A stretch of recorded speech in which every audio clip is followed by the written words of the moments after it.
Hello বন্ধুরা, আমি সুমন আছি তোমাদের সঙ্গে। আর তোমরা শুনছো ভৌতিক ঘটনা।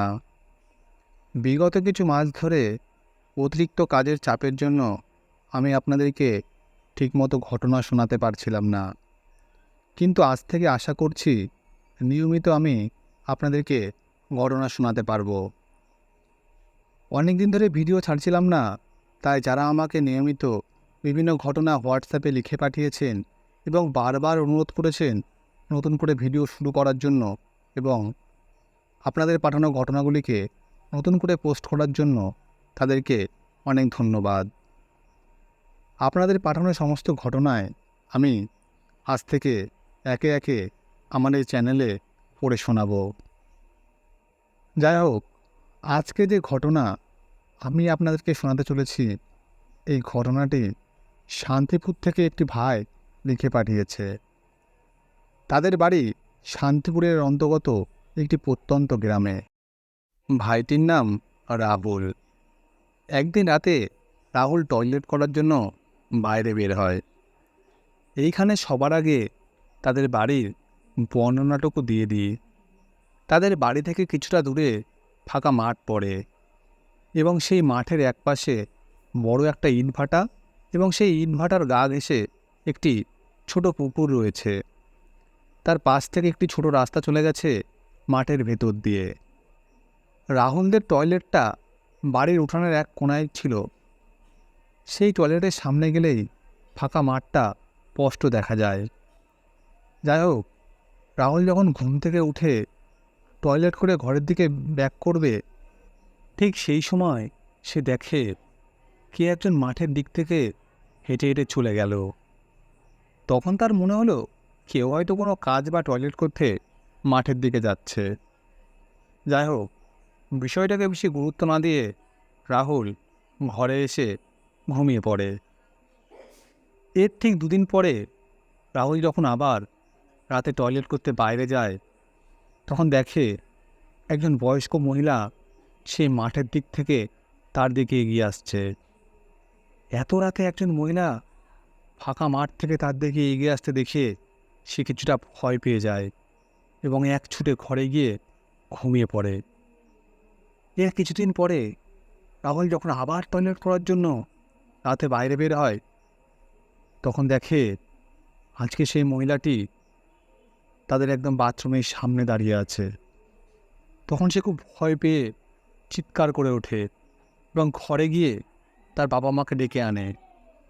কিন্তু যতক্ষণে তার বাবা মা সেখানে আসে, ততক্ষণে সেই মহিলা ওইখানের থেকে চলে যায় বা অদৃশ্য হয়ে যায়। তারা এসে কাউকেই দেখতে পায় না। এবার রাহুল যখন এতদিনের ঘটনাগুলো বাবা মাকে বলে, তখন তারা বলে ওই বুড়িটাকে এইখানের লোকেরা ঝোলা বুড়ি বলে ডাকে। উনি নাকি মাঝরাতে বা ভর দুপুরবেলায় কোনো অল্প বয়সের ছেলে মেয়ে দেখলে তাদেরকে ধরতে আসে এবং ধরে মাঠে সেই পুকুর পাড়ে নিয়ে গিয়ে পুকুরের জলে ডুবিয়ে মেরে ফেলে। গ্রামের কিছু লোক তাকে অনেকবার দেখেছে পুকুর পাড়ের খেজুর গাছে তাকে শটানো উঠে যেতে। এরপর সবাই মিলে সিদ্ধান্ত নেয় গাছটিকে কেটে ফেলার। যাই হোক, গাছটি কেটে ফেলার পরে সেই মহিলার উপস্থিতি আর কখনোই চোখে পড়েনি। এই ছিল আজকের প্রথম ঘটনা। ঘটনাটা কিন্তু বেশ জমজমাট একটি ভয়ের ঘটনা। মানে একবার ভাবো যে তুমি মাঝরাতে টয়লেট করতে উঠেছ কিংবা কোনো কাজে বাইরে আসলে, ঠিক সেই সময় দেখতে পেলে যে একজন মহিলা চুল ছেড়ে তোমার দিকে এগিয়ে আসছে। যাই হোক, আজকের এই পর্বের দ্বিতীয় ঘটনাটি শুরু করা যাক। যে আমাকে ঘটনাটি পাঠিয়েছে সে সম্পূর্ণভাবে তার নাম ঠিকানা গোপন রাখতে বলেছে, কিন্তু সে উল্লেখ করে দিয়েছে ঘটনাটি তার মামাবাড়িতে নিজের মামির সাথে ঘটেছিল। তার মামাবাড়ির ঠিক অপোজিট সাইডে একটা বিশাল ঘন জঙ্গল রয়েছে। সেই জঙ্গলে সাপ, শেয়াল এবং অন্যান্য বিষাক্ত পোকামাকড় থাকে বলে কেউ তেমন একটা জঙ্গলের দিকে যায় না। মাঝে সাঝে কাঠ করানোর জন্য দুই একজন সেই জঙ্গলের ভেতরে যেয়ে থাকে, তেমনি একদিন তার মামি কাঠ করানোর জন্য সেই জঙ্গলের ভেতরে যায় এবং জঙ্গল থেকে ফিরে আসার পর তার মামি অস্বাভাবিক আচরণ করতে থাকে। সে প্রথমে ঘরে ঢুকে দেয়ালের এক কোণে হাঁটু মুড়ে বসে এক মনে বিড়বিড় করে কী যেন বলতে থাকে। একটা সময় বাড়ির লোকগুলোকে দেখে দাঁত ভেঙচি দিতে শুরু করে এবং তাদেরকে মারতে পর্যন্ত যায়। তাই দেখে বাড়ির সমস্ত লোক খুব ভয় পেয়ে যায়। তখন পাড়ার কিছু মানুষ বলে, তোমাদের বৌমাকে কোনো ভূত বা আত্মা ভর করেছে। তোমরা দেরি না করে কোনো তান্ত্রিক বা ওঝাকে এক্ষুনি ডেকে আনো। পুরো দুপুরটা তার মামি এভাবেই কাটায়। সন্ধ্যার দিকে যখন একজন ওঝা ওই বাড়িতে আসে, তখন তার মামি খুব রেগে গিয়ে ওঝাকে বলে, তুই এখানে কেন এসেছিস?